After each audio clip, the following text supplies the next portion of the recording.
قرآن پاک میں اللہ سبحانہ و تعالیٰ کا ارشاد ہے، للہ ملک السماوات والارض یخلق ما یشاء یہب لمن یشاء اناثا ویہب لمن یشاء الذکور او یزوجہم ذکرانا واناثا ویجعل من یشاء عقیما انہ علیم قدیر۔ اللہ زمین اور آسمانوں کی بادشاہی کا مالک ہے، جو کچھ چاہتا ہے پیدا کرتا ہے، جسے چاہتا ہے لڑکیاں دیتا ہے، جسے چاہتا ہے لڑکے دیتا ہے، جسے چاہتا ہے لڑکے اور لڑکیاں ملا جلا کر دیتا ہے، اور جسے چاہتا ہے بانجھ کر دیتا ہے، یعنی اولاد سے محروم کر دیتا ہے۔ وہ سب کچھ جانتا ہے اور ہر چیز پر قادر ہے۔ سورۃ الشورى کی آیت نمبر 49 اور 50 میں نے آپ کے سامنے پڑھی ہے۔ اس آیت سے پتہ چلتا ہے کہ اولاد کا ملنا انسان کے لیے سراسر اللہ کا انعام ہے، اللہ تعالیٰ کی قدرت ہے، اس کا فیصلہ ہے، جس کو جو چاہے دے اور جس سے چاہے وہ روک لے۔ اولاد انسان کے لیے خوشیوں کا باعث ہوتی ہے، انسان کی آنکھوں کی ٹھنڈک ہوتی ہے، انسان کے بڑھاپے کا سہارا ہوتی ہے، انسان کی تنہائیوں میں، انسان کے غموں میں اس کی غمخوار ہوتی ہے۔ قرآن پاک میں اولاد کی نعمت کو آنکھوں کی ٹھنڈک ہونے کے لیے ایک خوبصورت دعا سکھائی گئی ہے، ربنا ہب لنا من ازواجنا وذریاتنا قرۃ اعین وجعلنا للمتقین اماما۔ اے ہمارے رب، ہمیں اپنی بیویوں اور اپنی اولاد سے آنکھوں کی ٹھنڈک دے اور ہمیں پرہیزگار لوگوں کا امام بنا دے۔ تو گویا اولاد اسی صورت میں ایک نعمت ہے جب اولاد آنکھوں کی ٹھنڈک ہے، انسان کی اطاعت گزار ہے، فرما بردار ہے، والدین کے لیے خوشی کا سبب ہے۔ اولاد نہ صرف یہ کہ اس دنیا میں انسان کے لیے باعث راحت ہے، بلکہ انسان کے مرنے کے بعد بھی اس کی نیکیوں میں اضافے کا سبب ہے۔ سورۃ یاسین میں اللہ سبحانہ وتعالیٰ فرماتے ہیں، انا نحن نحیی الموتى ونکتب ما قدموا وآثارهم وکل شیء احصیناہ فی امام مبین۔ بے شک ہم مردوں کو ضرور زندہ کریں گے، اور ہم لکھ رہے ہیں جو کچھ وہ آگے بھیجتے ہیں اور جو وہ اپنے پیچھے آثار چھوڑ رہے ہیں، اور ہر چیز کو ہم نے ایک کھلی کتاب میں لکھ رکھا ہے۔ تو انسان اپنی زندگی میں جو کچھ کرتا ہے، اپنے ہاتھوں جو کما کے آگے بھیجتا ہے، اس کا بدلہ بھی کل قیامت کے دن پائے گا، اور اس کے علاوہ انسان اپنے پیچھے جو نشان یا آثار چھوڑتا ہے، کل قیامت کے دن جا کر ان آثار کا بدلہ بھی پائے گا۔ اپنے پیچھے چھوڑے جانے والے آثار میں سب سے بڑا اثر یا سب سے بڑا نشان خود انسان کی اولاد ہے۔ ایک حدیث میں آتا ہے، رسول اللہ صلی اللہ علیہ وسلم نے فرمایا، جب انسان فوت ہو جاتا ہے تو اس کا اپنا نامہ اعمال بند ہو جاتا ہے، یعنی اب خود عمل کرنے کے قابل نہیں رہتا۔ 3 چیزیں ایسی ہیں جو اس کے بعد بھی باقی رہتی ہیں، ان میں نمبر 1 نیک اولاد ہے، یعنی انسان خود عمل نہیں کر سکتا، لیکن نیک اولاد جو اچھے کام کرتی ہے وہ مرنے کے بعد بھی والدین کو فائدہ دیتے ہیں، خصوصاً ان کی دعا۔ تو فرمایا نیک اولاد جو اپنے والدین کے لیے دعائیں کرتی ہے۔ نمبر 2 صدقہ جاریہ، یعنی اچھے کاموں میں مال کا خرچ کرنا جو مرنے کے بعد بھی انسانیت کی بھلائی اور فلاح کے لیے منصوبے جاری رہیں، یعنی ان منصوبوں میں خرچ کرنا جو انسانیت کی فلاح و بہبود کے ہوں اور انسان کے مرنے کے بعد بھی جن کا سلسلہ جاری رہے۔ اور نمبر 3 وہ علم جس سے فائدہ اٹھایا جائے، یعنی دوسرے انسانوں کی زندگی میں جو روشنی لائے۔ اللہ سبحانہ و تعالیٰ نے ہم سب کو تاکید کی ہے کہ ہم صرف اپنے آج کے لیے کام نہیں کریں، اپنے کل کے لیے بھی کریں۔ ہم صرف اپنی ذات پر توجہ نہ دیں، اپنی اولاد کو بھی قابل توجہ سمجھیں۔ ہمارے لیے صرف ہمارے اپنے اعمال ہی نہیں، ہماری اولاد کے اعمال بھی ہمارے حق میں یا خلاف حجت بن سکتے ہیں۔ جہاں اولاد انسان کے لیے نیکیوں میں اضافے کا سبب ہے، وہاں قیامت کے دن بعض اولاد دشمن کا کردار ادا کرے گی۔ اولاد کو قرآن میں دشمن بھی بتایا گیا ہے کہ ان من ازواجکم و اولادکم فتنہ، تمہاری اولاد اور تمہارا مال جو ہے وہ تمہارے لیے فتنہ ہے۔ ان من ازواجکم و اولادکم عدو لکم، تمہاری اولاد اور تمہاری بیویوں میں سے بعض تمہارے دشمن بھی ہو سکتے ہیں۔ حدیث میں آتا ہے کہ قیامت کے دن ایک انسان آئے گا جس نے بہت نیکیاں کی ہوں گی، لیکن اس کو بتایا جائے گا کہ اس کی اولاد اس کی نیکیاں کھا گئی۔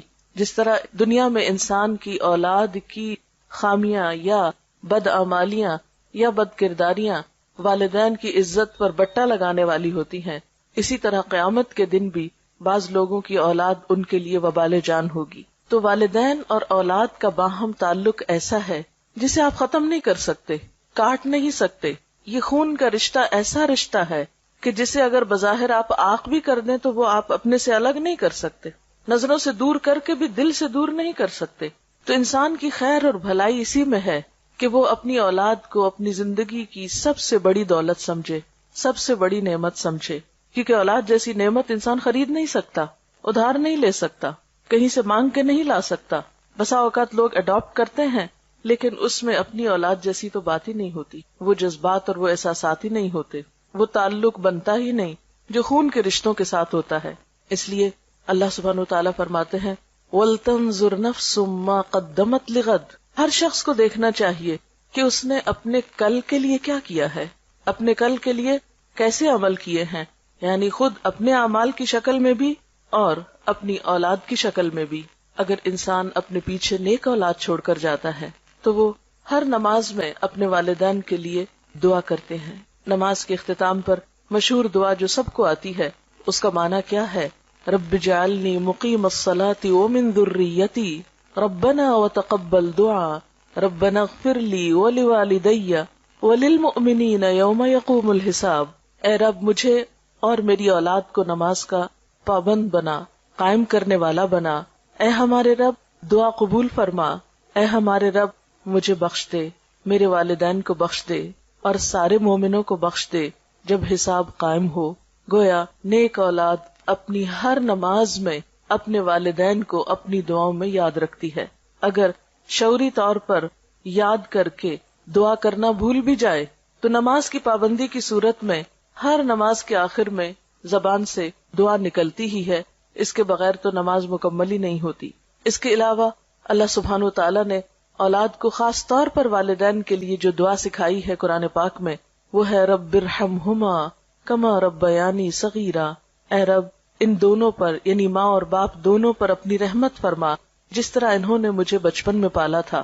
گویا اسلام میں اولاد کی یہ ذمہ داری ہے کہ وہ والدین کے ساتھ اچھا سلوک کرے، حسن سلوک کرے، اور اسی حسن سلوک میں سے ہے کہ وہ والدین کی جہاں خدمت کرے وہاں ان کے لیے دعائیں بھی کرے، ان کے ساتھ اچھا معاملہ بھی کرے.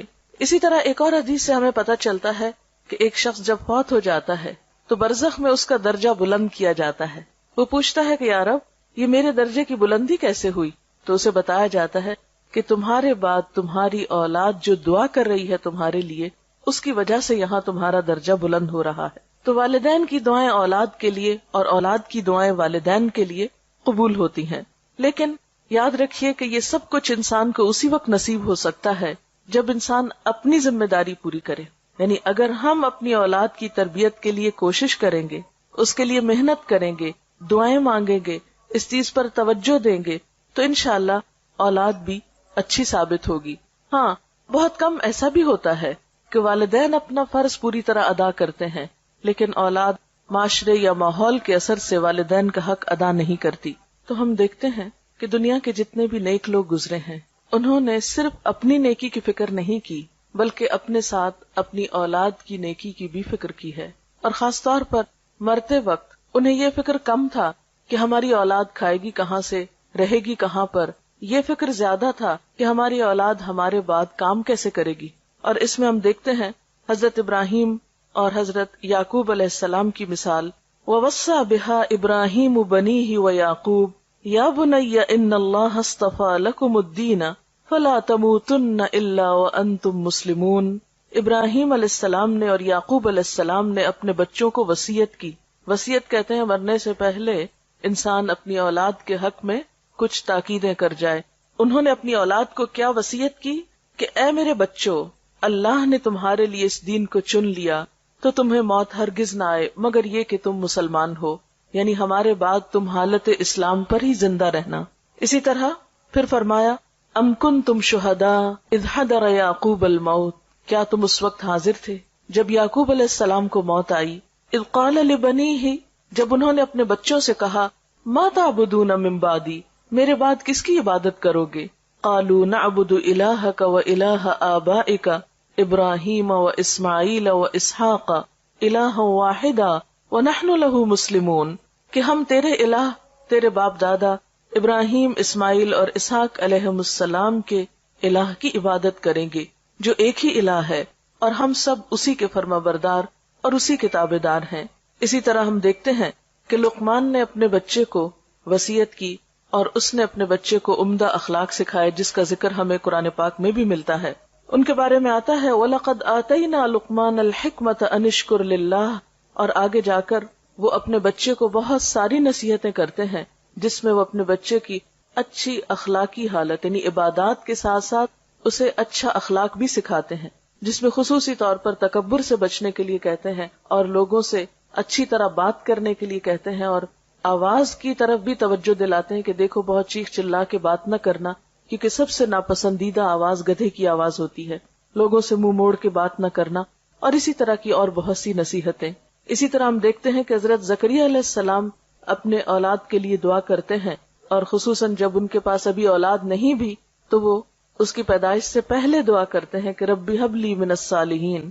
حضرت اسماعیل علیہ السلام کے بارے میں آتا ہے کہ کانا یأمر اہلہ بالصلاۃ والزکاۃ، کہ وہ اپنے گھر والوں کو نماز اور زکوٰۃ کا حکم دیتے تھے۔ تو اس سے پتہ چلتا ہے کہ جتنے بھی اللہ والے گزرے ہیں اور انبیاء ان میں سر فہرست ہیں، انہوں نے اپنی اولاد کی نیکی، اچھے اخلاق اور اچھے کردار کی ہمیشہ فکر کی، اور اس کی انہیں تلقین بھی کرتے رہے، جہاں وہ خود ان کے لیے ایک عملی نمونہ تھے، ایک اچھی مثال تھے، وہاں اس کے ساتھ ساتھ انہوں نے اس کی خاص طور پر فکر بھی کی۔ اور یاد رکھیے کہ اچھی تربیت اولاد کا حق ہے۔ والدین اپنی اولاد کے لیے جو کچھ بھی کماتے ہیں، جو کچھ بھی چھوڑتے ہیں، جو بھی فکر کرتے ہیں، ان میں سب سے بہترین تحفہ جو ماں باپ اپنے بچوں کو دے سکتے ہیں وہ اچھی تربیت کا تحفہ ہے۔ رسول اللہ صلی اللہ علیہ وسلم نے فرمایا، کوئی والد اپنی اولاد کو اس سے بڑھ کر تحفہ نہیں دے سکتا جتنا بہترین تحفہ اچھا ادب اور اچھا اخلاق ہے۔ یعنی ماں باپ اولاد کو جو سب سے خوبصورت گفٹ یا بہترین تحفہ دے سکتے ہیں وہ اچھا ادب اور اچھا اخلاق ہے، کیونکہ اولاد کا اچھا سلوک اور اچھا برتاؤ سب سے بڑھ کر والدین ہی کی خوشی کا سبب ہوتا ہے۔ کیونکہ اگر آپ اولاد کو اچھا اخلاق سکھاتے ہیں تو وہ اچھا اخلاق سب سے پہلے خود آپ ہی کے کام آئے گا، کیونکہ سب سے قریبی رشتہ تو آپ ہی کا ہے ان کے ساتھ۔ اور اسی طرح سب سے بڑا غم اور سب سے بڑا دکھ اور سب سے بڑی تکلیف اگر انسان کی زندگی میں کوئی ہو سکتی ہے تو وہ اولاد ہی کی ہو سکتی ہے۔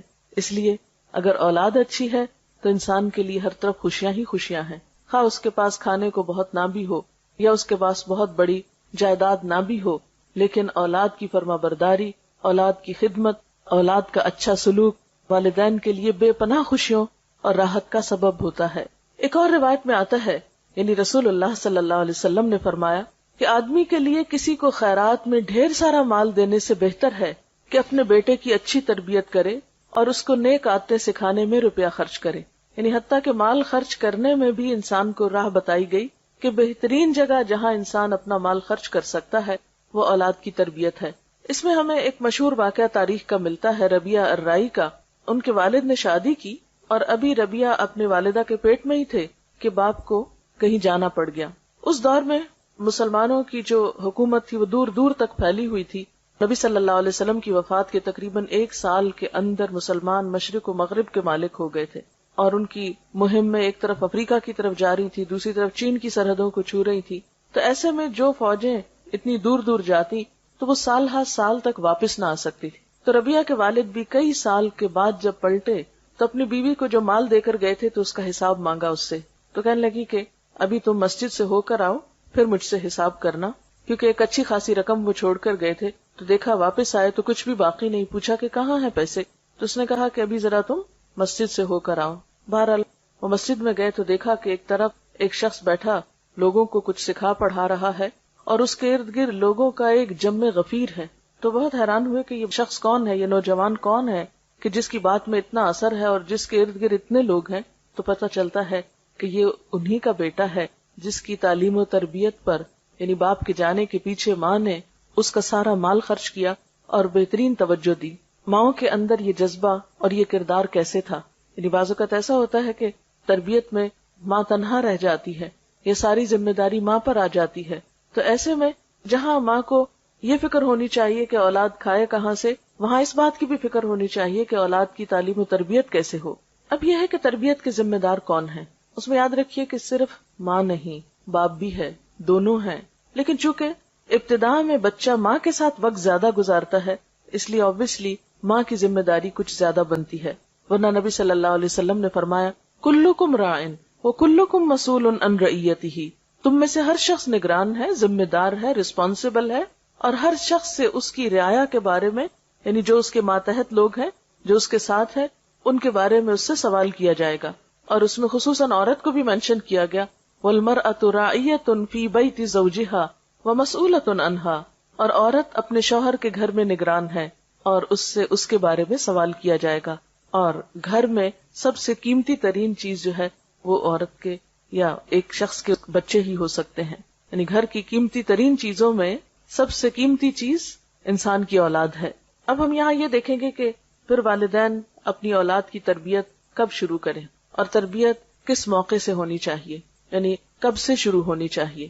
تو بات یہ ہے کہ تربیت دنیا میں آنے سے پہلے سے شروع ہو جانی چاہیے، یعنی اولاد کی کیئر اور اولاد کو اچھے اخلاق اور اچھے کردار سکھانے کے لیے. یہ نہیں کہ جب بچے بڑے ہو جائیں اور شروع میں ہم یہ کہتے رہیں کہ ابھی تو بچے چھوٹے ہیں، جب بڑے ہوں گے تو دیکھا جائے گا. نہیں، بچپن سے ہی، یعنی ان کی پیدائش سے پہلے ہی اس بات کی فکر کرنی چاہیے.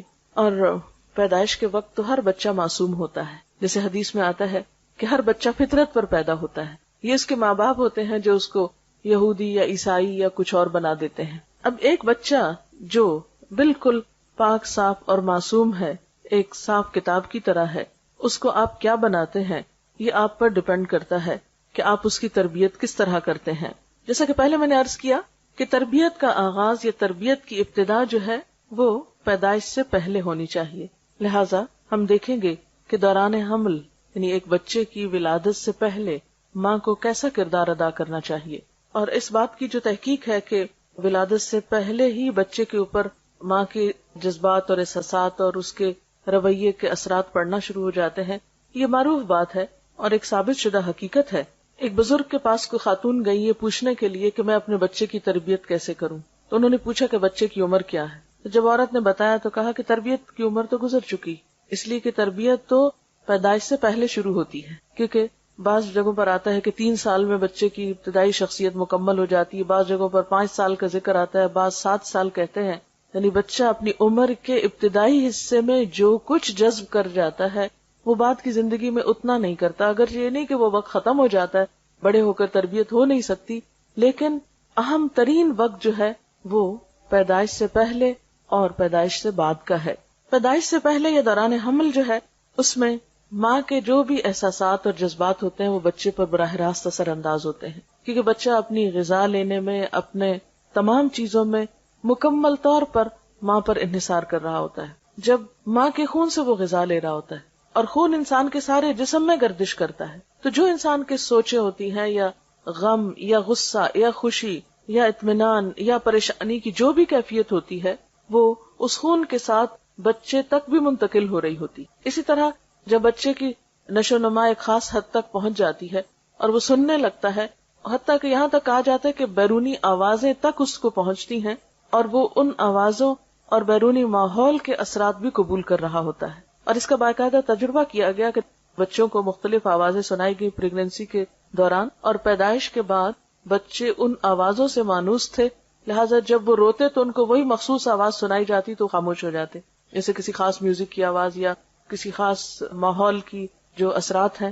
تو بچہ اگرچہ ابتدا میں بول نہیں سکتا، کچھ کر نہیں سکتا، صرف رو کر ہی اپنے سارے جذبات کا اظہار کرتا ہے، لیکن وہ بہت کچھ اس حال میں بھی سیکھ رہا ہوتا ہے، جذب کر رہا ہوتا ہے.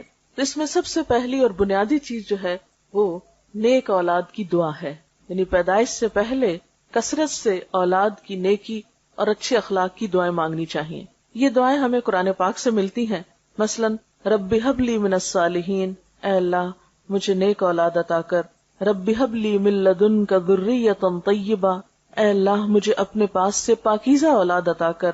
اسی طرح ربنا ہب لنا من ازواجنا وذریاتنا قرۃ اعین، اے اللہ ہمیں ہمارے شوہر مانگے تو بیوی کے لیے، ہمیں ہماری بیویوں اور ہماری اولادوں میں سے آنکھوں کی ٹھنڈک عطا کر. یہ دعائیں انسان کو ڈیورنگ پریگنینسی کثرت کے ساتھ پڑھنی چاہیے، خصوصاً نمازوں کے بعد.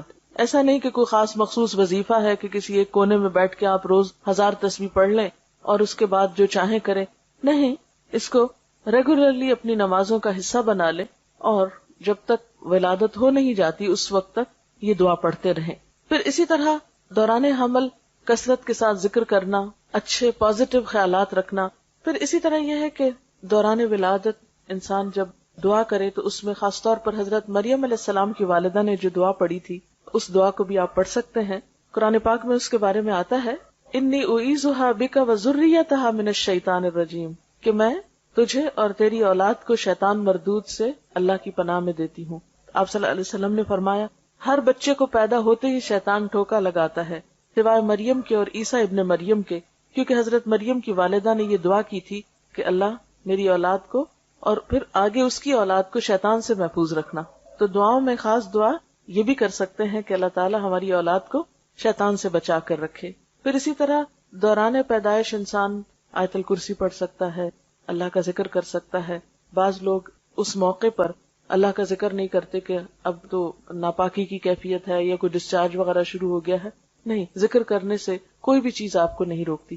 یعنی جب ولادت کا وقت قریب ہو تو اس میں انسان چل پھر رہا ہو یا ہاسپٹل میں ہو یا لیٹا ہوا ہو، کسی بھی مرحلے پر اللہ کے ذکر سے کوئی چیز آپ کو روک نہیں سکتی. آپ کو جو دعائیں یاد ہیں اللہ تعالیٰ کو پکار سکتے ہیں، درود شریف پڑھ سکتے ہیں، کلمہ پڑھ سکتے ہیں، آیت الکرسی پڑھ سکتے ہیں، جو بھی آپ ذکر کر کے اللہ سے دعا کرنا چاہیں کر سکتے ہیں. ایون جو آپ کے آس پاس ہیں، آپ کے ساتھ ہیں، آپ کے اٹینڈنٹ ہیں، وہ بھی آپ کے ساتھ اللہ کا ذکر کر کے آپ پر دم وغیرہ کر سکتے ہیں، سورۃ فاتحہ پڑھ سکتے ہیں، تاکہ مریض کو یا اس وقت کی جو تکلیف ہے اس میں ایک خاتون کو ریلیف ملے. اب یہ ہے کہ جب پیدائش ہو جاتی ہے تو اس کے بعد کیا کرنا چاہیے. سب سے پہلے بچے کی پیدائش پر خوشی کا اظہار کر کے اور پھر دعا بھی دینی چاہیے.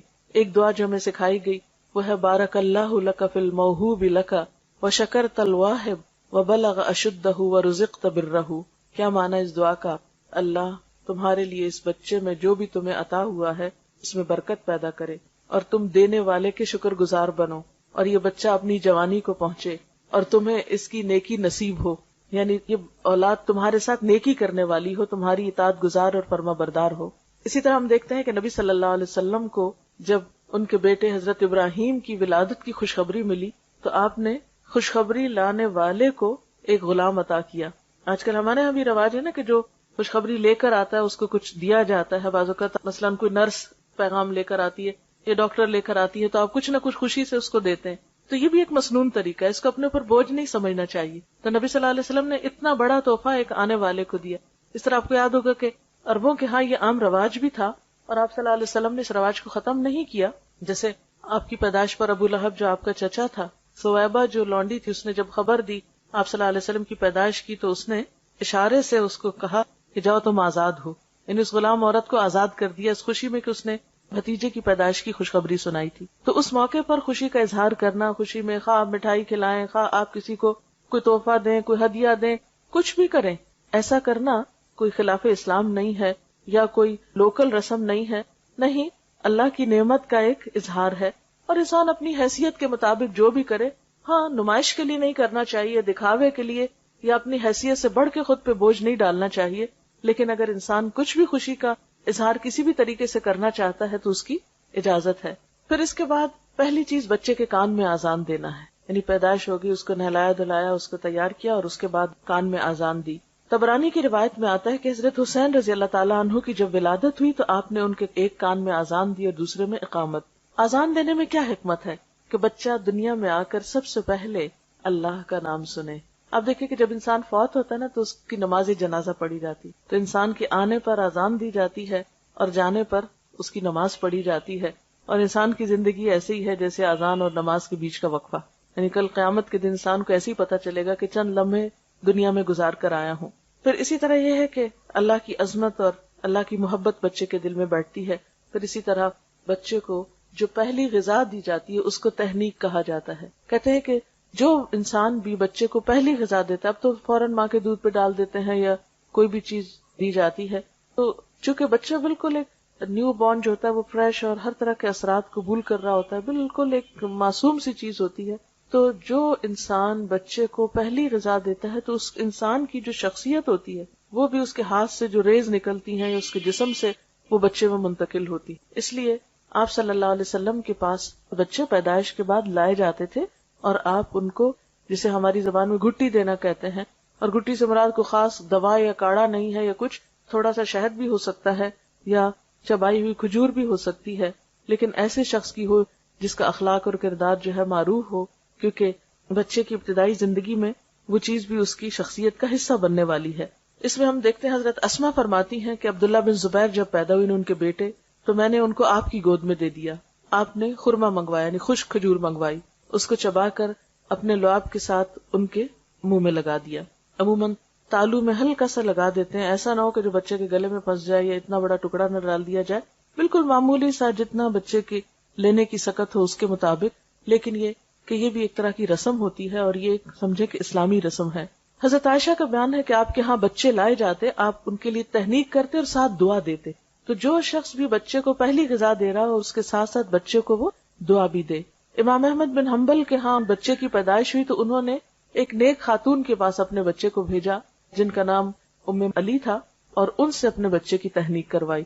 اسے بھی پتہ چلتا ہے کہ مرد کے علاوہ عورت بھی یہ کر سکتی ہے، یعنی یہ صرف مرد ہی نہیں کہ کوئی بہت بزرگ ہوں یا اللہ والے ہوں، گھر میں کوئی خاتون بھی ہو سکتی ہیں کوئی اچھے اخلاق اور کردار کی کہ جس کا آپ چاہیں کہ بچے کے اندر اس کی شخصیت کا بھی اثر جائے۔ پھر اس کے بعد یہ ہے کہ بچے کو دودھ پلانا بچے کا حق ہے، یعنی پہلی غذا کے بعد آپ اس کو نارملی سک کروا سکتے ہیں، خواہ دودھ نہ بھی ہو جو کچھ بھی ہو اس میں، لیکن بچے کی ماں کے ساتھ ایک اٹیچمنٹ ہوتی ہے۔ 9 مہینے وہ ماں کے پیٹ میں رہا ہے، بالکل ایک دم سے ہٹا کے اس کو فیڈرز پہ ڈال دینا بچے کے ساتھ بہت بڑی زیادتی ہے اور ایک جذباتی دھچکا بھی ہے، لہٰذا ماں کو چاہیے کہ وہ اس کو دودھ بھی پلائے۔ قرآن پاک میں اللہ تعالیٰ کا حکم ہے والوالدات یرضعن اولادہن حولین کاملین، مائیں اپنے بچوں کو 2 پورے سال دودھ پلائیں، یہ اس کے لیے حکم ہے لمن اراد ان یتم الرضاع، کہ جو بچے کے دودھ پلانے کا ارادہ رکھتا ہو۔ ہاں عربوں میں رواج یہ تھا کہ بعض اوقات خود نہیں مائیں دودھ پلاتی تھی، دایا کو دے دیا جاتا، جو شہر سے باہر بادیہ میں عورتیں بچوں کو لے جاتی، مخصوص قبیلے ہوتے تھے جو بچوں کو پالا کرتے تھے جن کی عورتیں خود صحت مند تھی، تو ان صحت مند عورتوں سے بچوں کو دودھ پلوایا جاتا اور بچے کی نشو و نما ایک کھلی آب و ہوا میں کی جاتی۔ وہ ان کا ایک کلچر تھا، ہمارے لیے ضروری نہیں کہ ہم بھی ایسے ہی کوئی طریقہ اختیار کریں، لیکن بہرحال رضاعت جو ہے یا دودھ کا پلانا جو ہے یہ بچے کا حق ہے، اور اس میں ہم دیکھتے ہیں کہ اس میں بہت سے اس کے طبی فائدے بھی بتائے جاتے ہیں، ماں کے لیے بھی فائدہ مند، بچے کے لیے، لیکن سب سے بڑی بات یہ ہے کہ بچے اور ماں کا ایک قلبی تعلق اور ایک ریلیشن شپ ڈیولپ ہوتا ہے، ایک قربت آتی ہے، ایک انڈرسٹینڈنگ ڈیولپ ہوتی ہے، یعنی ماں جب دودھ پلا رہی ہوتی ہے وہ آدھا گھنٹہ پلا رہی ہے جتنی دیر، تو وہ ایک کلوزنس کا بھی احساس ہوتا ہے، اور پھر دوبارہ ماں کے سینے میں جو خیالات ہیں، افکار ہیں، اچھی پازیٹیو سوچیں ہیں، وہ بھی دودھ کے ساتھ وہ بچے کے اندر ایک طرح سے منتقل کر رہی ہوتی ہے، کیونکہ انسان کی شخصیت پر، انسان کے اخلاق پر اس کا کھانا پینا بھی اثر انداز ہوتا ہے۔ مختلف قوموں کی جو عادات اور اخلاق اور کردار ہیں ان کے بارے میں بھی کہا جاتا ہے کہ ان کی غذا کا ان پر اثر ہے، تو اگر بچہ ماں کا دودھ لے رہا ہے تو ظاہر ہے کہ پھر ماں کے اثرات اس پر ہوں گے۔ اور پھر جانوروں میں بھی اگر آپ دیکھیں، اونٹ کے بچے کو اونٹنی کا ہی دودھ دیا جاتا ہے، اسی طرح گائے، بھینس اور باقی جانور بھی دوسروں کا دودھ لا کے نہیں پلایا جاتا، تو اسی طرح انسان کے بچے کو گائے بھینس کا دودھ پلانے سے پہلے جب تک ماں کا دودھ ہے تو ماں کا ہی دودھ پلایا جانا چاہیے۔ پھر اسی طرح بچے کا اچھا نام رکھنا چاہیے، کیونکہ قیامت کے دن انسان کے نام سے پکارا جائے گا، تو اچھا نام جو ہے وہ ضروری ہے۔ مثلاً ہم دیکھتے ہیں کہ حضرت زکریا علیہ السلام کو اللہ تعالیٰ نے جب اولاد کی خوشخبری دی تو ساتھ ہی بچے کا نام بھی بتایا اور فرمایا کہ ہم نے ایسا نام کسی اور کا نہیں رکھا، یہ دنیا میں ایک انوکھا نام ہے، یعنی اچھے نام میں معنی بھی اچھا ہو، اور اگر وہ ایک نیا نام ہو تو بھی اس میں کوئی قباحت نہیں، کیونکہ اللہ تعالیٰ نے حضرت یحییٰ علیہ السلام کا جب نام رکھا تو فرمایا ہم نے اس سے پہلے یہ نام کسی کو نہیں دیا۔ آپ صلی اللہ علیہ وسلم نے فرمایا قیامت کے روز تمہیں اپنے ناموں سے پکارا جائے گا، اس لیے اچھے نام رکھا کرو۔ اور حدیث میں آتا ہے اللہ کو تمہارے ناموں میں سے عبداللہ اور عبد الرحمن سب سے زیادہ پسند ہیں، اور آپ نے یہ بھی فرمایا کہ انبیاء کے ناموں پر نام رکھو۔ پھر اسی طرح بچے کے سر کے بال منڈوانا یہ 7ویں دن کیا جاتا ہے، اور اسلامی اعتبار سے یہ ایک پسندیدہ کام ہے۔ عربوں کے ہاں یہ ایک طریقہ جاری تھا جسے اسلام میں بھی جاری رکھا گیا، اور حضرت حسن اور حسین رضی اللہ تعالیٰ عنہما کے سر منڈوانے کا آپ نے حکم دیا، اور پھر بالوں کے وزن کے برابر چاندی بھی صدقہ کی، یعنی ساتھ ہی بچے کا صدقہ بھی نکالا جائے۔ اور اطباء یہ کہتے ہیں کہ جب بچے کے سر کے بال مونڈے جاتے ہیں تو سر کی جو سرکولیشن ہے وہ تیز ہوتی ہے اور اس کے جو سینسز ہیں وہ پراپرلی فنکشن کرتے ہیں. اس لیے بعضوں کا سننے میں آتا ہے کہ نہیں اتنے چھوٹے بچے کے بال نہیں کٹوانے چاہیے، لیکن اسلامی طریقہ بھی ہے اور یقیناً اس میں بہت سے فوائد بھی ہیں. پھر اسی طرح عقیقے کا حکم بھی دیا گیا ہے. عقیقے کا اصل تو 7واں دن ہے، لیکن اگر انسان بعد میں بھی کر لے تو کوئی حرج نہیں، کوئی فرض کے درجے میں نہیں کہ 7ویں دن میں ہی ہو. اگر انسان کسی بھی وقت کر لیتا ہے تو وہ ہو جاتا ہے. اور اس میں لڑکے کی طرف سے 2 بکرے اور لڑکی کی طرف سے 1، اور یہ کسی ڈسکریمنیشن کی وجہ سے نہیں. آپ دیکھیں کہ جو عرب لڑکی کو زندہ دفن کر دیتے تھے، اگر اس کی طرف سے 2 بکرے دینے ہوتے تو ان کے لیے اور زیادہ مشکل بات تھی، اس لیے ان پر بوجھ نہیں ڈالا گیا، انسانی نفسیات کی رعایت کی گئی ہے.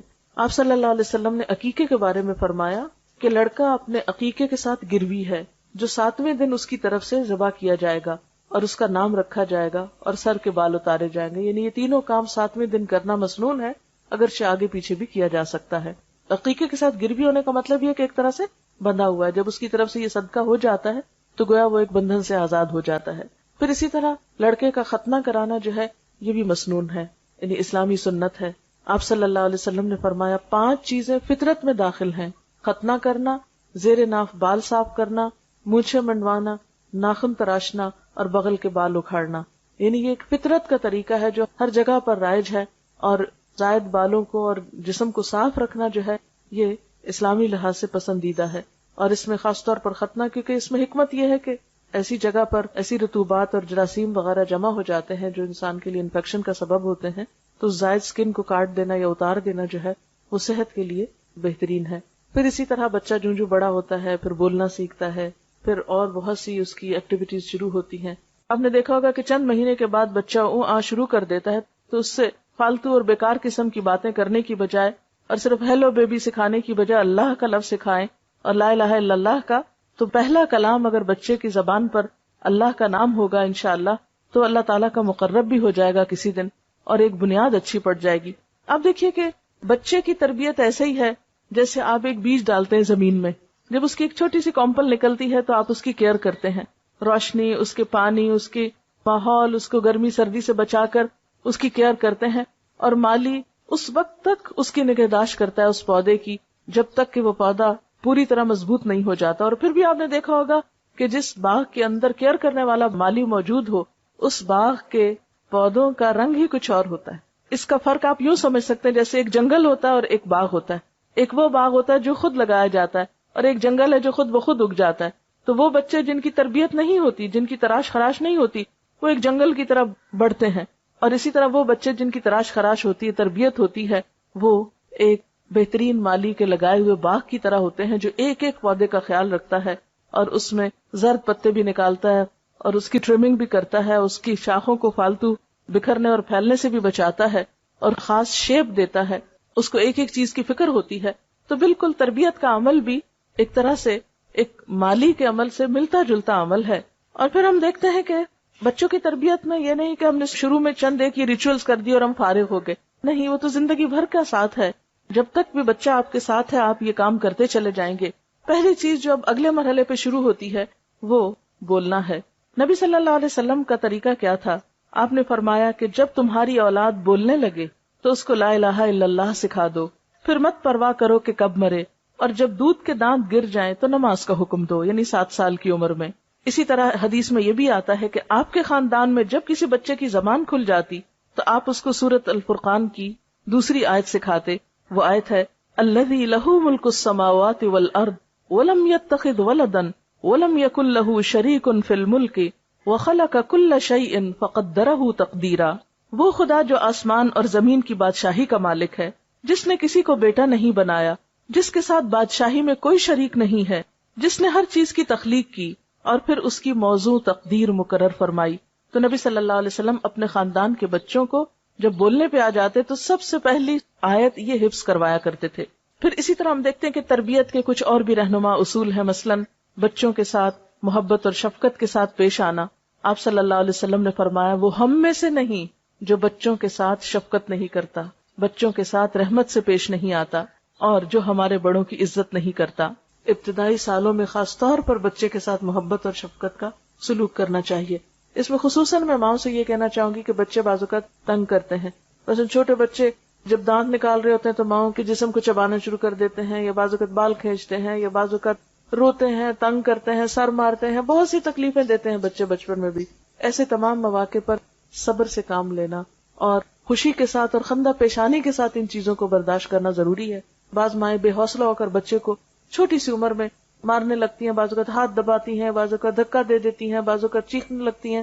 یہ چیزیں بچے کی تربیت پر ایک نیگیٹو اثر ڈالتی ہیں، ان سے پرہیز کرنا چاہیے. دیکھیں ماں کے 3 درجے کیوں زیادہ ہیں؟ اسی وجہ سے کہ ماں تکلیفیں زیادہ اٹھاتی ہے تربیت میں اور اس کی اپ برنگنگ میں. آپ صلی اللہ علیہ وسلم ہمیشہ بچوں کے ساتھ پیار اور محبت کا برتاؤ کرتے تھے، اور حضرت حسن کے بارے میں آتا ہے کہ ان کو پیار سے جب اٹھاتے تو اپنی زبان کی سرخی نکال کے دکھاتے. یعنی بعض اوقات ہم بچوں سے لاڈ کرتے ہیں نا، تب آپ دیکھیں آپ اللہ کے پیغمبر ہیں، اتنا بڑا مقام اور مرتبہ ہے، تو بعض اوقات گھر کے بزرگ بہت ایک مصنوعی سا رویہ بچوں کے ساتھ رکھتے ہیں بزرگی کا، کہ نہیں بس ایک روب کے ساتھ بچے کے ساتھ بات کریں. نہیں، اللہ کے رسول صلی اللہ علیہ وسلم سے بڑھ کر بڑا مرتبہ کس کا ہو سکتا ہے؟ ایک اور صحابی ہے محمود بن ربی، وہ کہتے ہیں کہ میری عمر 5 سال تھی، آپ صلی اللہ علیہ وسلم نے کنویں سے پانی کا ڈول نکالا، منہ میں کلی بھری اور میرے منہ پہ پھار پھینکی. یعنی بچوں کے ساتھ بچوں جیسی شرارت کرنا.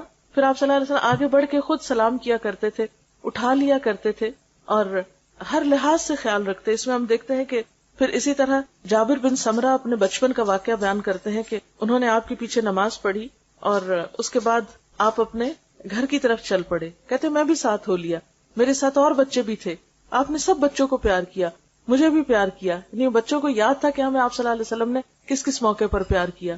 پھر اسی طرح آپ کا معمول تھا جب آپ سفر سے تشریف لاتے تھے تو جو مدینہ میں اونٹنی داخل ہوتے سب بچوں کو اوپر بٹھانا شروع کر دیتے تھے. تو یعنی جیسے ایسا ہوتا نا کہ باپ گھر میں آ رہے ہیں یا کوئی بزرگ آ رہا ہے تو بچے سارے اکٹھے ہو جاتے ہیں، کوئی کندھوں پہ چڑھنے لگتا ہے، کوئی لپٹنے لگتا ہے. تو ایسے میں بچوں کو ان کی شوخیاں کرنے دینا چاہیے. آپ صلی اللہ علیہ وسلم ان کو اپنی سواری پر سوار کرنا شروع کر دیتے تھے، خواہ وہ کسی کے بھی بچے ہوتے تھے، محبت کے ساتھ اور شفقت کے ساتھ. پھر اسی طرح آپ صرف مسلمان بچوں کے ساتھ نہیں، بغیر کسی مذہب کی تفریق کے ہر ایک کے بچوں کے ساتھ اچھا سلوک کرتے تھے. ہجرت کے موقع پر جب آپ کا مدینہ میں داخلہ ہو رہا تھا تو چھوٹی بچیاں جو تھیں وہ آپ کے استقبال کے لیے کھڑی تھیں اور انہوں نے آپ کے لیے گیت گائے تھے، اور آپ نے ان سے پوچھا کہ تم یہ کیوں کر رہی ہو؟ تو انہوں نے کہا کہ اللہ کے رسول صلی اللہ علیہ وسلم ہم آپ سے محبت کرتے. تو آپ نے فرمایا میں بھی تم سے پیار کرتا ہوں. یعنی عام طور پہ ہم بچوں کو اگنور کر دیتے، نہیں، ان کے ساتھ پیار محبت کی بات کرنا یا ان کا حال پوچھ لینا یہ انسان کی شان میں کمی نہیں کرتا. اور سب سے بہترین چیز بچوں کو پھر اچھا اخلاق سکھانا ہے، اور خاص طور پر چاہے لڑکا ہو یا لڑکی ہو ان میں فرق نہ کریں. آپ نے فرمایا خاص طور پر کچھ دینے کے معاملے میں بچوں میں فرق نہ کرو، اس سے ان کی شخصیت پر منفی اثرات پڑتے ہیں.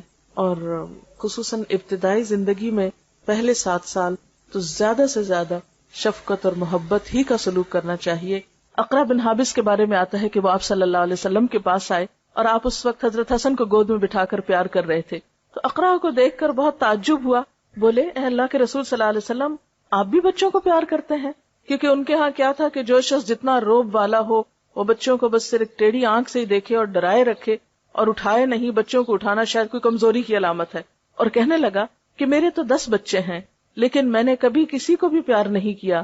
آپ نے فرمایا اگر اللہ نے تمہارے دل سے رحمت و شفقت چھین لی ہے تو میں کیا کر سکتا ہوں. یعنی بچوں کو پیار نہ کرنا سنگ دل ہونے کی علامت ہے، اور بچوں کے ساتھ شفقت و محبت سے پیش آنا رحم دلی کی علامت ہے. پھر اسی طرح بچوں کو اچھا اخلاق سکھانا. نبی صلی اللہ علیہ وسلم نے فرمایا اپنی اولاد کی عزت کرو. یعنی بچوں کی بھی بے عزتی نہیں کرنی چاہیے، ان کو تان و تشنی نہیں کرنی چاہیے، ان کو برے ناموں سے نہیں پکارنا چاہیے، ان کا مذاق نہیں اڑانا چاہیے، بلکہ اس کے برعکس بچوں کے ساتھ بھی عزت کا معاملہ کرنا چاہیے، کیونکہ ان کی بھی عزت نفس ہوتی ہے. اگر بار بار مجروح ہوگی تو ماں باپ کے دشمن ہو جائیں گے. ان کے آداب بہتر بناؤ، اس لیے کہ تمہاری اولاد تمہارے لیے اللہ کا ہدیہ ہے. یعنی اولاد ایک طرح سے تحفہ ہے تمہارے لیے، لہٰذا اس تحفے کی قدردانی کرو. پھر اسی طرح اگر ایک سے زائد بچے ہوں تو بچوں کے درمیان مساوات کرنے کا حکم دیا. آپ صلی اللہ علیہ وسلم نے فرمایا سووا بین اولادکم فی العطیہ لو کنت مفضلا احدا لفضلت النساء. تم بچوں کو کچھ دینے میں برابری کرو، اگر میں کسی کو زیادہ دے سکتا تو بیٹیوں کو زیادہ دیتا. لیکن یہ ہے کہ بیٹے ہوں یا بیٹیاں جب بھی ان کے لیے کچھ خریدیں یا جب بھی ان کو کچھ دینے لگیں تو سب کے ساتھ برابری کریں. بعض اوقات ایسا ہوتا ہے کہ کوئی ایک بچہ اپنی فرما برداری اچھے اخلاق کی وجہ سے والدین کا زیادہ پسندیدہ ہو جاتا ہے، یا چھوٹا بچہ جو ہوتا ہے وہ عموماً ماں باپ کو زیادہ پیار ہوتا ہے، یا بعض اوقات بڑا بچہ جو ہوتا ہے وہ زیادہ توجہ لے جاتا ہے. لیکن اپنے دلی جذبات اور اپنی توجہ کو ایک طرف رکھتے ہوئے دینے دلانے کے معاملے میں برابری کرنی چاہیے. محبت میں تو بسا اوقات برابری نہیں ہو سکتی، کیونکہ انسان کے جذبات ہر ایک کے لیے مختلف ہوتے ہیں اور وہ انسان کے بس کی بات بھی نہیں ہوتی، لیکن اس کا اظہار کرنے میں بھی اعتدال سے کام لینا چاہیے. کیونکہ بعض اوقات ماں باپ ایک بچے کی تعریف دوسرے بچے کے سامنے اتنی زیادہ کرتے کہ دوسرے بچے احساس کمتری میں مبتلا ہو جاتے ہیں، یا یہ کہ وہ ماں باپ سے دور ہونے لگتے ہیں کہ ماں باپ کو ہم سے تو محبت ہے ہی نہیں. ایسا نہیں کرنا چاہیے. سب بچوں سے یکساں سلوک کرنا چاہیے، اور اگر کوئی بچہ بدتمیز بھی ہو یا اس کے اندر کوئی ایسی چیز بھی ہو تو صبر کے ساتھ درگزر کرنا چاہیے اور اس کو دوسروں سے زیادہ توجہ دینی چاہیے، حتیٰ کہ وہ اور زیادہ قریب آ جائے اور اعتماد کرنے لگے ماں باپ پر. پھر اسی طرح بچوں کی تعلیم و تربیت کا اہتمام کرنا. حضرت عمر فرماتے ہیں کہ والد پر اولاد کے حقوق میں سے یہ بھی ہے کہ انہیں لکھنا پڑھنا سکھائے اور انہیں حلال خوراک مہیا کرے.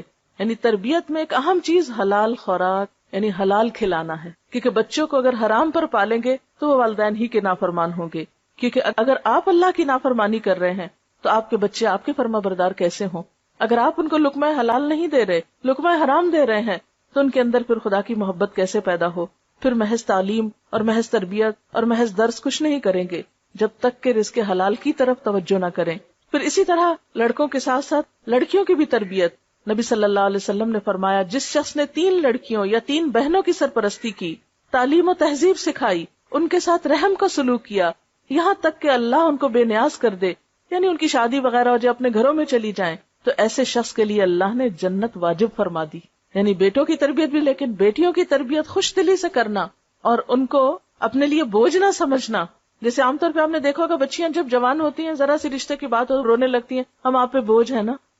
تو یہ احساس نہیں ہونے دینا چاہیے بچیوں کو کہ وہ ہم پر بوجھ ہیں. خوش دلی کے ساتھ، محبت کے ساتھ جب تک رشتہ نہ آئے ان کی کیئر کرنا، خیال رکھنا، بہتر طریقے سے ان کی پرورش کرنا اور ان کی ضروریات کا خوش دلی سے خیال رکھنا، یہ سب کچھ نیکی میں شمار ہوتا ہے. حتیٰ کہ وہ مال جو انسان اپنی اولاد پر خرچ کرتا ہے اس کا اجر و ثواب کہیں زیادہ ہے بنسبت اس کے کہ جو کسی اور پر انسان خرچ کرتا ہے. اور تربیت میں ایک خاص چیز جو ہے یا ایک چیز اگر آپ یاد رکھ سکیں تو انشاءاللہ اس سے بچوں کی نفسیات کو سمجھنے اور ان کے ساتھ معاملہ کرنے میں بہت سہولت ہو جائے گی. اس میں ایک مشہور مقولہ یہ ہے کہ والدین اپنے بچے کے ساتھ پہلے 7 سال کھیلیں، یعنی ان کے کھیل میں شریک ہوں یا ان کو کھیلنے دیں. اگلے 7 سال اسے نظم و ضبط سکھائیں، ڈسپلن سکھائیں، یعنی پھر سختی بھی کر سکتے ہیں. پھر اگلے 7 سال اس کے دوست بنے رہیں، یعنی گویا جب بچہ 14 سال کا ہو جائے تو اس کے ساتھ دوستوں والا معاملہ کریں، اعتماد میں لیں. عموماً بچیاں والدین کو کچھ بتاتے ہوئے گھبراتی ہیں، تو اگر بچیوں کے ساتھ یا والد کی بچوں کے ساتھ دوستی ہوگی تو وہ اپنی باتیں آ کے شیئر کریں گے. اور اگلے 7 سال پھر آزاد چھوڑ دیں، 21 سال کے ہو جائیں تو پھر ان کو بہت روک ٹوک نہیں کریں. اور وہی وقت ہوتا ہے جب شادی ہوتی ہے، تو شادی کے بعد پھر بچوں کے معاملات میں انٹرفیئر کرنا اور ان کو پریشرائز کرنا، اب یہ کرو اب وہ کرو، نہیں، اب چھوڑ دیں، اب ان کو اپنی زندگی بسر کرنے دیں. اب جہاں تک پہلے 7 سال کا تعلق ہے تو اس میں بچوں کو آپ بہت زیادہ چیزوں کا پابند نہیں کریں، تھوڑا بہت پڑھنا لکھنا سیکھیں، شروع کریں، لیکن بہت بوجھ نہیں ڈالیں. لیکن جب 7 سال کا ہو جائے تو پھر نماز کے لیے کہنا شروع کریں، 10 سال تک نماز کی عادت ڈالیں. اور اگر ایک کے بعد ایک نماز سکھائیں، مثلاً ایک نماز، اور پھر اس میں بھی آپ ساتھ لے کے کھڑے ہوں، اکیلے حکم نہ دیں جاؤ نماز پڑھ لو، یہ بہت سختی نہیں کریں. 10 سال کی عمر تک نماز میں بھی سختی سے روکا گیا ہے. اور اس کا یہ مطلب نہیں کہ پھر پڑھنے کوئی نہ کہیں یا ڈسپلن نہ سکھائیں، نہیں، ڈسپلن تو سکھائیں گے. 3 سال آپ کو لگیں گے. 10 سال کی عمر تک انشاءاللہ ایک کے بعد ایک، مثلا 6 مہینے میں ایک نماز کی عادت ڈالیں. لیکن جس نماز کی عادت ڈالیں پھر وہ چھوڑنے نہ دیں، اس کا خاص دھیان رکھیں، واچ کریں کہ وہ بچہ مس نہ کرے. کیونکہ اگر ایک دن بھی وہ نہیں پڑھتا تو اس کا مطلب یہ ہے کہ اس کو یہ سمجھ آ جائے گی کہ پڑھے یا نہ پڑھے بات برابر ہے. 1 سے شروع کریں، 2 پہ لائیں، 2 سے 3 پہ، 3 سے 4 پہ، 4 سے 5 پہ. 10 سال کی عمر تک اگر فجر کے وقت نہیں بھی اٹھتا تو جس وقت اٹھے اس وقت نماز پڑھوا دیں. پھر اس کے بعد اگر شروع میں صرف فرض نماز کا کہیں اور پھر جو بڑا ہوتا جائے پھر سنت بھی ساتھ، اور جب بالغ ہو جائیں پھر ایسی تعلیم و تربیت کا اہتمام کریں کہ بچوں کے دل میں اللہ کی محبت بھی پیدا ہو چکی ہو، رسول اللہ صلی اللہ علیہ وسلم کی محبت بھی ہو، بڑوں کا ادب اور احترام بھی ہو، اور اس کے ساتھ ساتھ اپنے واجبات اور اپنی ذمہ داریوں کو بھی نبھانے کا طریقہ ان کو آ چکا ہو. جیسے بچوں کے ساتھ پہلے 7 سال کھیلنے کی بات ابھی ہوئی، نبی صلی اللہ علیہ وسلم حضرت حسن اور حسین رضی اللہ تعالی عنہما کے ساتھ کس طرح کا معاملہ کرتے تھے. حدیث میں آتا ہے کہ جب آپ نماز پڑھ رہے ہوتے تھے تو یہ دونوں آپ کی پیٹھ پہ چڑھ جاتے. آپ اس وقت تک سجدے سے سر نہ اٹھاتے تھے جب تک وہ خود نہ اتر جاتے. یعنی کہ ہاتھ مار کے گرا دیتے یا کوئی اور پکڑنے آ جاتا، اوہ دیکھو اللہ کے رسول صلی اللہ علیہ وسلم نماز پڑھے، پکڑو ان کو، چھینو ان کو. کیونکہ بعض اوقات ہمارے ہاں جو مائیں نماز پڑھتی ہیں، اگر بچہ نماز میں پاس آ جائے تو دوسرے کھینچ کے لے جاتے ہیں، اور بچہ چیخ چلا رہا ہوتا ہے کہ مجھے ماں کے پاس جانے دو، اور وہ سمجھتے نہیں بچے کے پاس جانے سے ماں کی نماز ڈسٹرب ہو جائے گی. نہیں، ماں کو تو اس حد تک اجازت ہے کہ اگر بچہ رو رہا ہو تو وہ روتے بچے کو گود میں اٹھا کر بھی نماز کنٹینیو کر سکتی، تاکہ وہ نماز سے خوف نہ کھائے. بہت سے بچے دین سے اس لیے بھاگ جاتے ہیں کہ اب ماں نماز پڑھ رہی ہے، لمبی نماز پڑھ رہی ہے، اور بچہ بلا رہا ہے، اس کو کوئی جواب نہیں مل رہا. اب وہ قرآن پڑھ رہی ہے تو پڑھ رہی ہے، بچہ بلا رہا ہے، رو رہا ہے، اس کو بھوک لگی ہے یا اس کو ٹوائلٹ جانا ہے یا کچھ اور، ماں اٹھ نہیں رہی. یا وہ اپنی دوستوں میں بیٹھی اور باتیں کیے جا رہی ہے، ٹیلی فون کال آ گئی ہے، 15 منٹ آدھا گھنٹہ اس کا ٹیلی فون پہ جا رہا ہے، اور بچہ رو رو کے وہیں قدموں میں سو گیا. تو یہ چیزیں درست نہیں. بچہ ماں کی سب سے پہلی پرائرٹی ہونی چاہیے. اور پھر نبی صلی اللہ علیہ وسلم سے بڑھ کر کس کی عبادت ہو سکتی ہے، کس کی نماز میں اس سے بڑھ کر خشوع و خضوع ہو سکتا ہے. لیکن آپ نماز کے سجدے سے سر نہ اٹھاتے تھے جب تک بچے خود نہ اٹھ جاتے. بعض اوقات کسی بچے کے رونے کی آواز آتی تو آپ نماز مختصر کر دیتے تھے، لمبی نماز نہیں پڑھاتے تھے، یعنی جماعت کے ساتھ. اسی طرح حضرت امامہ جو آپ کی نواسی تھی، حضرت زینب کی بیٹی، ان کے بارے میں آتا ہے کہ آپ صلی اللہ علیہ وسلم بعض اوقات ان کو کندھے پر بٹھا کے نماز شروع کر دیتے، یعنی قیام میں کندھے پہ بٹھا لیتے تھے. یعنی صرف لڑکوں کو نہیں، اگر چھوٹی بچی بھی ہے تو مرد کی نماز میں کوئی خلل نہیں ہے اس سے. اور وہ آپ کے ڈائریکٹ اپنے بچے نہیں تھے، بیٹی کے بچے تھے، نواسے تھے، لیکن اس کے باوجود بھی آپ ان کے ساتھ محبت و شفقت کا معاملہ کرتے حتیٰ کہ نمازوں کے دوران بھی. پھر اسی طرح بچوں کو ڈرانے دھمکانے سے پرہیز کرنا چاہیے. عام طور پہ مائیں جب کوئی بات بچے نہ مانے تو وہ بلی آ جائے گی، وہ کتا آ جائے گا، وہ جن آ گیا، وہ فلاں آ گیا. بچے تو بچے ہوتے ہیں، ان کو خوف اور محبت کا نہیں پتا ہوتا، یہ ماں باپ ہی ان کے دلوں میں ڈالتے ہیں. تو بچوں کو بزدل نہ بنائیں چھوٹی چھوٹی چیزوں سے ڈرا کر. اور پھر یہ کہ خاص طور پر جھوٹ بول کر، کہ کوئی چیز ایسی ہو نا جس سے ڈرا کے آپ بچے کو کوئی بات منوا رہے ہو. کیونکہ نبی صلی اللہ علیہ وسلم نے بچوں کے ساتھ بھی جھوٹ بولنے سے منع فرمایا ہے. ایک صحابیہ کے بارے میں آتا ہے کہ انہوں نے آپ کی موجودگی میں بچے کو بلایا کہ ادھر آؤ میں کچھ دیتی ہوں. آپ نے فرمایا کیا دینا ہے تم کو؟ اس نے کہا کچھ بچے کو کھانے کی چیز دینی. آپ نے فرمایا اگر تم نے بچے کو بلا کر یہ چیز نہ دی ہوتی تو تمہارے حق میں تمہارے اعمالنامے میں جھوٹ لکھا جاتا. اسی لیے بچوں کے ساتھ جھوٹے وعدے نہیں کرنے چاہیے. اچھا تم یہ کرو تو تم کو یہ لے کر دیں گے، وہ بچہ کام کر لے اور اس کے بعد آپ اپنے وعدے سے مکر جائیں. یا تو آپ اتنے لمبے چوڑے وعدے کریں ہی نہ، کیونکہ بچے بعض اوقات مطالبے کرتے ہیں، اچھا ہم یہ کریں، آپ یہ کریں گے ہمارے ساتھ، تو آپ صاف کہتے ہیں نہیں یہ نہیں ہوگا. ڈسپلن اسی چیز کا نام ہے. جو کرنا ہے وہ بتا دیں یہ ہو سکتا ہے، اور جو نہیں کرنا وہ نہیں ہو سکتا. پھر اسی طرح بعض اوقات مائیں بچوں کے بارے میں ان کے سامنے ان کی موجودگی میں تبصرہ شروع کر دیتی ہیں. باپ کے گھر داخل ہوتے ہی بچوں کی شکایتیں اللہ اعلان ہونے لگتی ہیں، یا بعض اوقات اپنی دوستوں سے ڈسکس کر رہی ہوتی ہیں اور بچوں کے سامنے ہی. یہ چیزیں بچے کی عزت نفس کو مجروح کر دیں. ہم بعض اوقات سوچتے ہیں یہ تو بچہ ہی، اس کو کیا خبر. نہیں، بچے کو بہت پتا ہوتا ہے. اور آج کے بچے تو شاید ہم سے بھی زیادہ ذہنی طور پر ان کا IQ لیول جو ہے وہ بہتر ہے. اور ڈسپلن سکھانے میں یہ بات نہیں ہے کہ اس کی ہر جائز ناجائز خواہش پوری کر دیں یا ضد پوری کر دیں. نہیں، کبھی پوری کریں اور کبھی نہیں. اچھائی برائی کی پہچان دیں. کچھ چیزوں میں پھر آپ کو صبر سے کام لینا ہوگا. مثلا بعض بچوں کی عادت ہی ہوتی ہے کہ ماں باپ نے کوئی بات نہیں مانی، رونا دھونا شروع کر دی، رو دھو کے بات منوا لی. اب جب آپ بے جا ضد ایک دفعہ پوری کر دیتے تو ان کو بھی ایک طریقہ ہاتھ آ جاتا ہے کہ جو بات یہ نہیں مانتے ویسے تو رو کے منوا لی جائے. تو اس میں پھر آپ کو صبر و تحمل سے کام لینا. اگر آپ نے ایک دفعہ کسی چیز میں نہ کہہ دی تو پھر کسی قیمت میں ہاں نہیں ہونی چاہیے. لیکن نہ کہنے سے پہلے سوچ سمجھ کر نہ کریں. یہ نہیں کہ ہر چیز پہ قسمیں کھانا شروع کر دیں یا نہ یا ہاں شروع کر دیں. اس میں ماں کا اپنا کردار بے حد اہم ہے. تو ہمیں تربیت میں صرف جذباتیت سے کام نہیں لینا، بہت سوچ سمجھ کے ساتھ، اور اس موضوع پر مختلف چیزوں کا مطالعہ کرتے رہنا، پڑھتے رہنا، لوگوں سے مشورہ کرتے رہنا، تربیت کا طریقہ سیکھنا. عربی کا ایک محاورہ ہے کہ جس کے پاس خود کچھ نہیں وہ کسی دوسرے کو کچھ نہیں دے سکتا. یعنی مثلا اگر میرے پاس پانی نہیں، میرا گلاس خالی ہے، تو میں کسی کو پانی کیا پلا سکتی ہوں؟ اگر میرا ظرف خالی ہے، میرا سینہ خود اللہ کی محبت سے خالی ہے، میری عقل خود دین کے علم سے آری ہے، اللہ کی محبت اور دین کا علم کہاں سے سکھا سکتی ہوں؟ اس لیے ماں کا پڑھا لکھا ہونا، ماں کو مسلسل سیکھتے رہنے کی ضرورت ہوتی ہے. یعنی کہ ایک پڑھی لکھی ماں جو ہے ایک پڑھی لکھی جنریشن لائے گی. اس لیے بچیوں کی تعلیم جو ہے وہ تو لڑکوں سے بھی زیادہ اہم ہے. لیکن آج ہم تعلیم کا مطلب سمجھتے ہیں کہ کچھ پڑھ لکھ کر انسان کوئی نوکری کر لے، کچھ کمائی کر لے. نہیں، اس کے لیے تو ہنر ہوتا ہے. اسلام میں تعلیم و تربیت انسان کو انسان بنانے کے لیے ہوتی ہے، انسان کی عقل اور روح اور جذبات کی بہترین نشو و نما کے لیے ہوتی ہے. پھر اسی طرح بعض اوقات بچے کو مارنے کی ضرورت بھی پڑتی ہے. اگرچہ 10 سال کی عمر میں مارنے کی اجازت ہے، لیکن اس کی بھی کچھ شرائط ہیں. ایک تو یہ کہ شدید غصے کی حالت میں نہیں مارنا چاہیے. پھر اسی طرح 10 سال کی عمر سے پہلے نہ مارا جائے. پھر اسی طرح چہرے اور سینے اور پیٹ پہ نہیں مارنا چاہیے. پھر اسی طرح 3 ضربوں سے زائد نہیں لگانی چاہیے. ایسی ضرب نہیں جس سے نشان پڑ جائے بچے پہ. اور اگر کبھی ایسی ضرورت پڑے تو تنہائی میں بچے کے ساتھ آپ ایک آدھ لگا سکتے ہیں، لیکن لوگوں کے بیچ میں بیٹھے بیٹھے ادھر سے دھپ مارا، ادھر سے ہاتھ مروڑے، ادھر سے کان کھینچے، ادھر سے بال کھینچے، ادھر سے دھکا دے دیا، یہ سب بہت ہی زیادتی کی باتیں ہیں. یہ تربیت کے لیے سخت نقصان دہ ہیں، کیونکہ جس کی آپ عزت نہیں کر رہے اس کی آپ تربیت کر ہی نہیں سکتے. تربیت کرنے کے لیے بھی دوسرے کو اعتماد میں لینا اور اس کو عزت دینا بے حد ضروری ہے. اور اس میں صرف ڈانٹ ڈپٹ یا صرف اصول قاعدے ہی نہیں چلیں گے، اس میں سٹوری ٹیلنگ جو بے حد اہم ہے. انبیاء علیہ السلام کے قصوں سے شروع کریں، صحابہ کرام کے قصے سنائیں، اور دنیا کے بڑے بڑے انسانوں کے قصے جنہوں نے دنیا میں کچھ بڑے بڑے کام کیے، تاکہ بچوں کے سامنے اچھے رول ماڈلز آئیں، ان کو بھی محنت کا شوق پیدا ہو. پھر اسی طرح یہ ہے کہ بچوں کو بہت زیادہ ناز و نام کا عادی نہیں بنانا چاہیے، کیونکہ یہ بچوں کی اپنی ہی زندگی کے لیے نقصان دہ ہو جاتا ہے. اس میں بچوں کو اپنے ہاتھ سے کام کرنے کی عادت، اور اسی طرح خصوصاً نیکی کے کام کی عادت، اس میں ان کے ہاتھ سے صدقہ بھی کروایا کیجیے. ضرورت مند رشتہ داروں کو دلوانا، بڑوں کو گھر میں عزت دینا. کھانے کا وقت ہے تو یہ نہیں بچوں کو ہمیشہ اہمیت دیں اور کہ بچے آنا پہلے کھا لیں، نہیں، بڑوں سے شروع کریں. وہ بڑوں کو اہمیت دیں، بڑوں کو جگہ دیں، بڑوں کے لیے کھڑے ہوں، بڑوں کی عزت کریں. یہ سب کچھ ماں سکھائے گی بچے کو. اگر بچوں میں کچھ کھٹ پٹ ہو گئی تو ہر ماں جا کے اپنے بچے کی حمایت کرنا شروع کر دی گئی، یہ جاننے کی کوشش نہیں کرتی کہ ہو سکتا ہے کہ قصور اس کے بچے کا ہو. تو ہمیشہ عدل و انصاف سے کام لینا چاہیے، اپنے بچوں کے درمیان بھی اور اپنے بچوں اور رشتہ داروں کے بچوں میں بھی اگر کوئی کھٹ پٹ ہو جائے. اسی طرح حکمت و دانش سے کام لینا ہوگا.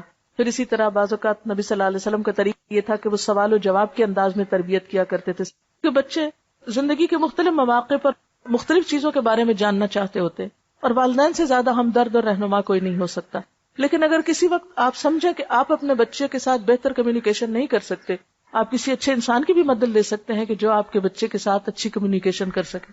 عام طور پر پہلے جب فیملی سسٹم ہوتے تھے یا خاندانی نظام مضبوط تھا تو ہم نے دیکھا ہوگا کہ بچوں کی تربیت صرف ماں نہیں کرتی تھی، دادی کا بھی حصہ ہوتا تھا، نانا نانی کا بھی حصہ ہوتا تھا. آپ کو اپنے بچپن یاد ہوں گے جو خواتین ہیں بڑی، کہ بعض اوقات باقاعدہ پلان کے تحت آپ رشتہ داروں کے گھر جاتے تھے، وہ آپ کے گھر چھٹیاں گزارنے آتے تھے، اور اس طرح خاندان قریب آتے تھے. اب جب سے ہر شخص مصروف ہو گیا ہے، رشتہ داروں کا بھی آپس میں آنا جانا، ایک دوسرے کے گھر جا کے رہنا، باہم جذبات کو شیئر کرنا، یہ سب چیزیں ختم ہوتی چلی جا رہی ہیں. لہٰذا خود غرضی کا عنصر بڑھتا چلا جا رہا ہے. تو جب ہم بچوں کو خود غرضی پہ پالتے ہیں تو پھر بڑے ہو کر وہ ہماری پرواہ کرنا بھی بھول جاتے ہیں. عام طور پہ مائیں جب بچوں کو کھانا کھلا رہی ہوتی ہے کہتی تم کھا لو ورنہ وہ کھا لے گا.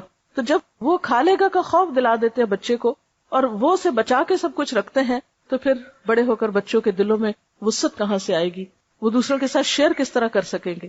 لہٰذا اگر آپ چاہتے ہیں کہ آپ کے بچے کی اچھی تربیت ہو تو صرف خود اکیلے نہیں، اپنے خاندان کو ساتھ لے کر آپ کو چلنا ہوگا، کیونکہ ان کا آپ کے بچوں پر اثر ہوگا اور آپ کے بچے ان کو آئیڈیالائز کریں گے.